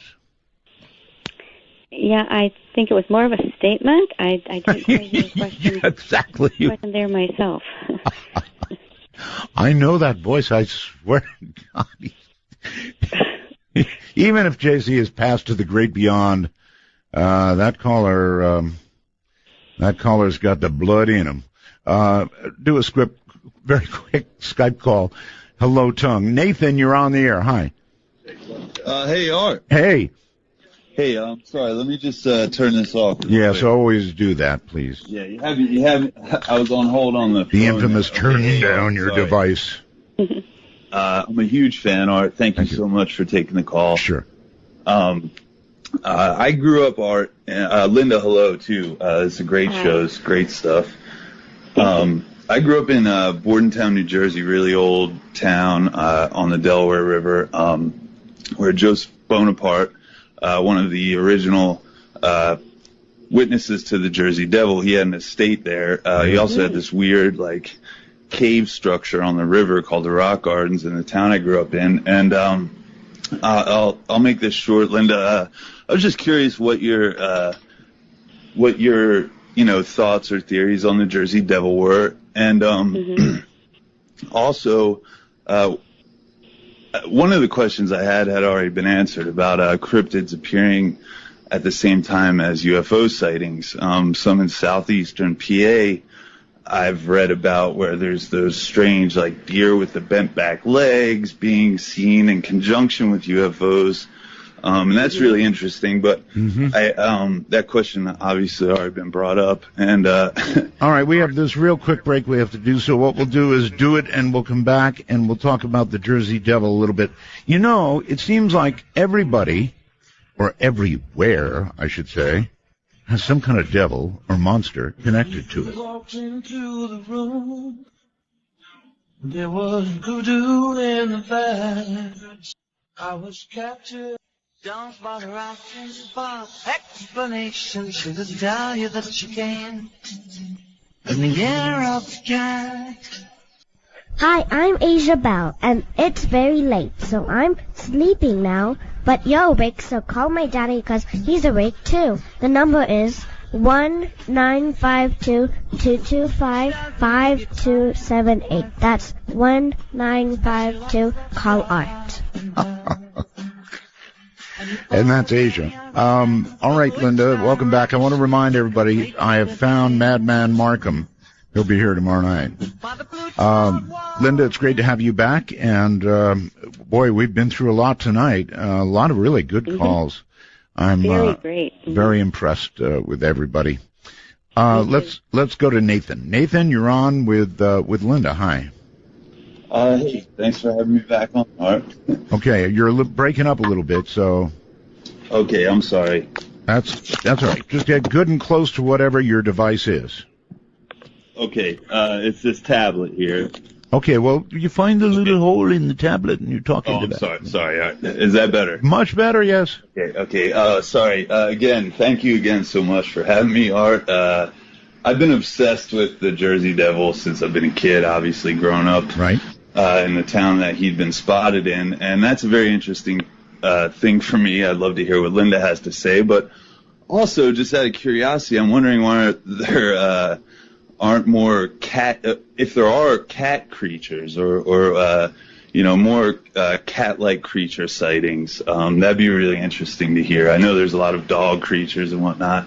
But yeah, I'll take I'll take my question off the air, and thanks again for having me, Art. Sure. You bet. A shout out to Bordentown, my dad John, who I experienced lost time with, and turned me on to your show, and my Uncle Bob, and keep it weird, New Jersey. I love you so much, Art. You're a huge influence in my life. It's so great to hear you back on the air. Thank you, my friend. All right, well, there you have it, the Jersey Devil. I have no idea. What is the Jersey Devil anyway? The Jersey Devil is, it's actually a really famous cryptid, although it's very hard to pin down exactly what it looks like. And it's kind of confusing because it's supposed to have started with this old legend dating back to 1735 where a woman had one too many children and cursed it, and it turned out to be a demon that ate the family and ran into the woods. That's one version. There are different versions. And then it surfaced again not until almost 200 years later in 1909, went into Haddon Heights and 30 different New Jersey communities. And in Haddon Heights, all the passengers on a city trolley saw the creature at the same time. Policemen saw it. The fire departments were shooting it with water hoses. And it was said to look kind of like a kangaroo with wings, and it would fly up onto houses and leave footprints shaped like horses' hoofs. So it was this really, really weird thing, and not so much doing destruction as, well, pets and farm animals would go missing, basically, was what happened. And then it sort of went away again. Supposedly it still shows up now and then. I know people from the area who study it at great depth, and they say there are still some sightings of it. But I don't know if the gentleman also wanted me to address the cat-like creatures, because that is something that's much lesser known, but does happen. And I talked about that in the Real Wolfmen book. I started getting reports, especially out of California, out of something that I call the Doberman lynx, because it seemed to be, and especially seen around the canyons around L.A. for some reason, where it looks kind of like part bipedal mountain lion combined with these high ear tufts and some of the facial features that remind people more of like a Doberman, which is really strange, and I'm not sure what to make of it. I don't know if it's just some strange special dog breed that has cropped up there. But then you go into the southern states, and there's a very widespread legend of something called the Wampus cat, which is something like, again, a mountain lion walking upright that has a blood-chilling yowl and screams, and again goes back to a very ancient legend that may or may not be connected with modern-day science. The only cat I ever saw, Linda, I drove for 10 years between here and Las Vegas. One night coming down the mountain on the Vegas side, this thing walked across the street. It was a mountain lion, I'm sure of it, pretty sure of it. It was gigantic, and I'm telling you, Linda, it covered both lanes. It was only one lane going each direction, and I slammed I was doing 70. Wow. Slammed the brakes on, went every way but sideways, and I missed the thing, thank God, but it scared the poop out of me. I don't blame you. Yeah, they're scary. I'm much more afraid of those than Bigfoot or Dogman. When I say big, it covered both lanes. It was that big. I wasn't going to miss it unless it moved enough, and it did, thank God. Yikes. Yikes is right. All right, let's go here to the telephone, and I think Florida. Hello. Hi. I want to ask your guest if she's familiar with the story. I've seen several stories this summer about sightings in the Milwaukee area of some sort of big cat. One story I'm reading right now from July says, Milwaukee's Beast, the mysterious mountain lion terrifying Wisconsin. Can you give us an update on what the latest on that is? And then second question, have you ever, I know you did a book on ghosts, have you ever seen a ghost? And what is your feeling about the credibility of EVP recordings as evidence? Do you think that's credible or not? Okay, that's quite a wide range. It is. But I can start you off. Yeah, definitely. I've been following the mountain lion very closely because I've been gearing up for a very big blog post. I did a preliminary blog post. If you go to lindagodfrey.com and go back just a couple of spaces in the blogs, you'll find one on that Milwaukee mountain lion and some previous ones that were in the area. I happen to live right smack in the pathway. My husband was stalked and almost attacked 2 years ago in October by a mountain lion that he then saw the next day, and 2 of our neighbors saw it too.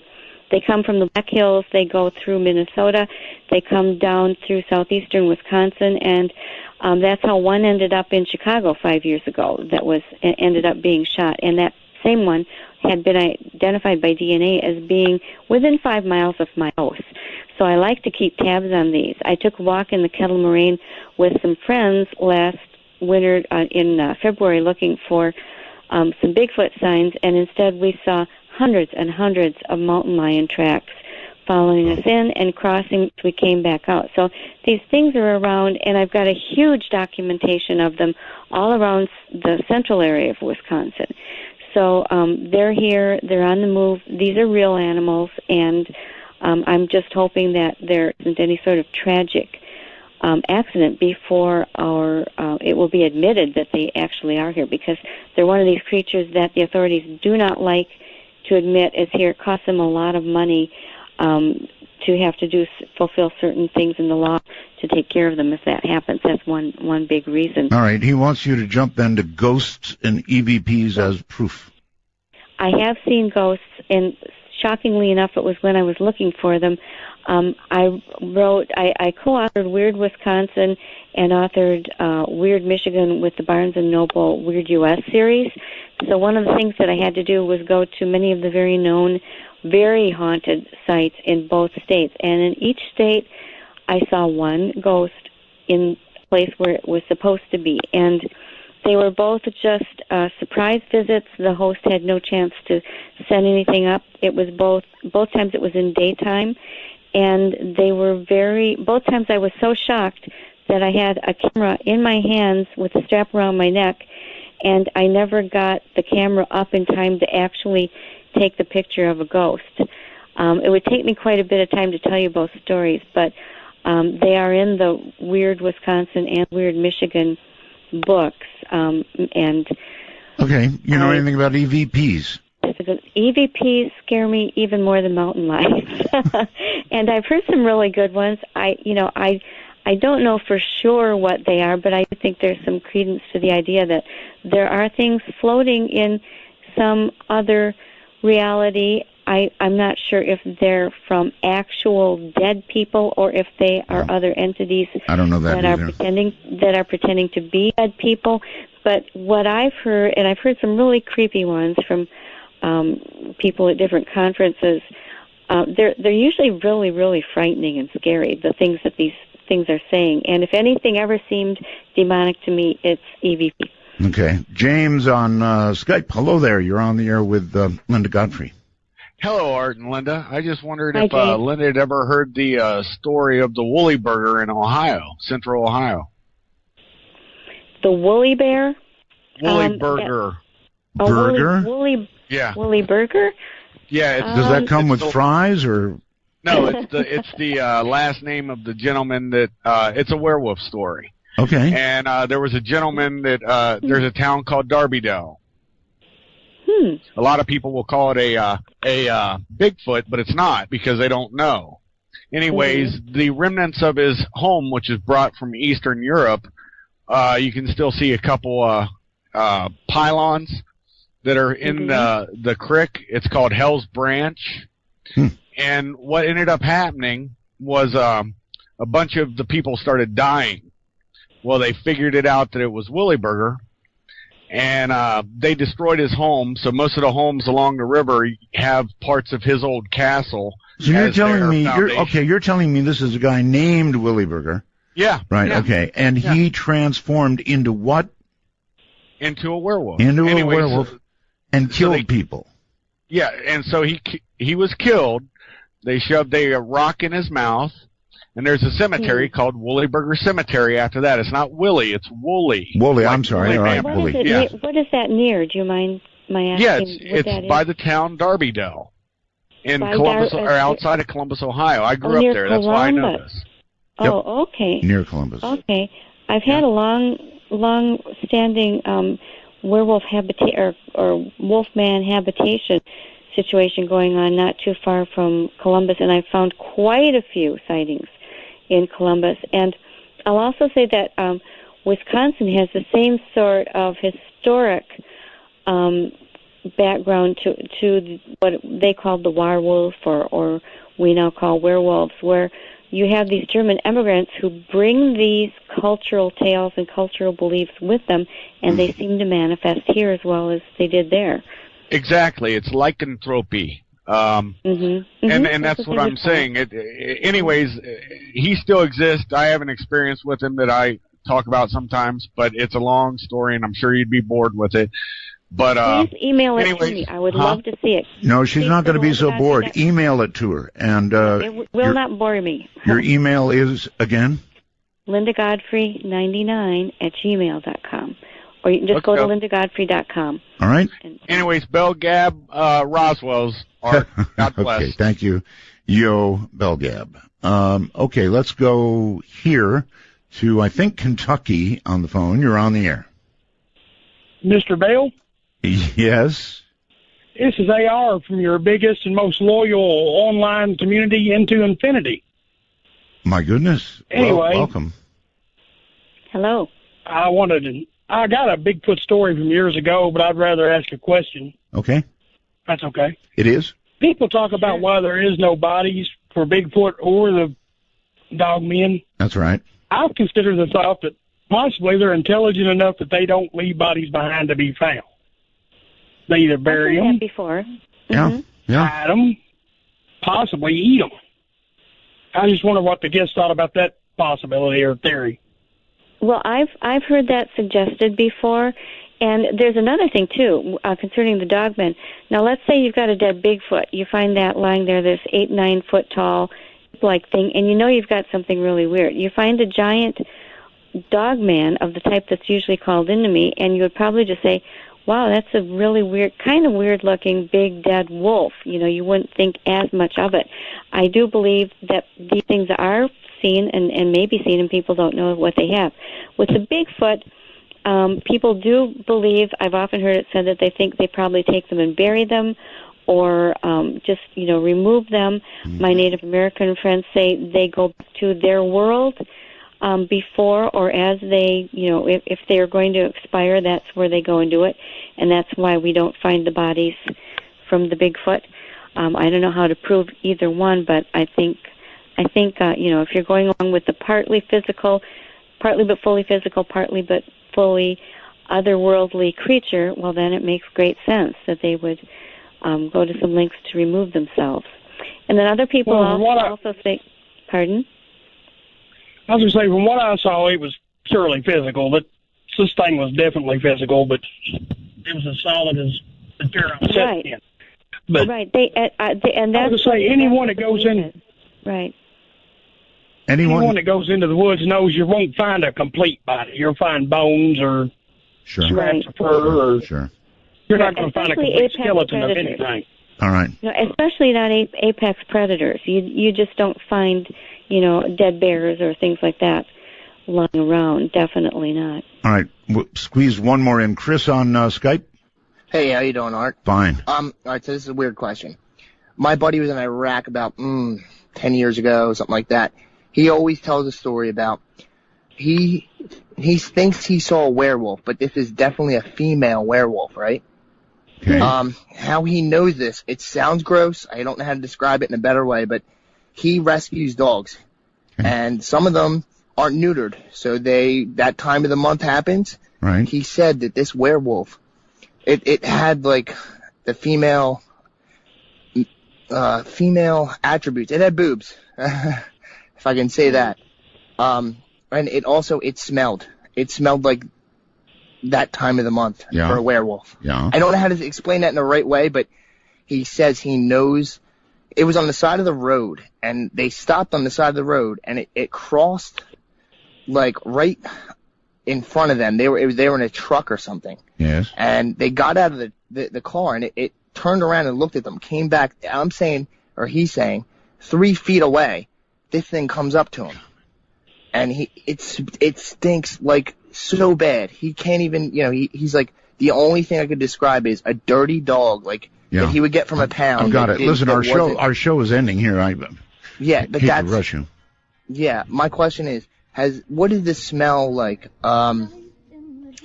You described a dirty dog. I said that earlier on the program too. A dirty dog in need of a bath. Bad dog urine. That whole. Almost everybody knows what that smell is like. Yep. Yeah. Exactly. All right, Linda. Man, what a great show. Thank you very much. You have a website, right? Yes, lindagodfrey.com. That's my WordPress blog, and there's a page there with frequently asked questions, my book list, all kinds of things. All right. Well, thank you for the great education on things that I'd rather not meet up with, frankly, but it's been a great show. Thank you. Oh, it was my pleasure. Thank you so much for having me. You have a good night. Take care. What an honor to have you on. All right. That's it for this night. And again, you might want to pass the word. I've found Madman. He'll be with us for some period of time tomorrow night. I don't know. Madman is one of the world's unique individuals.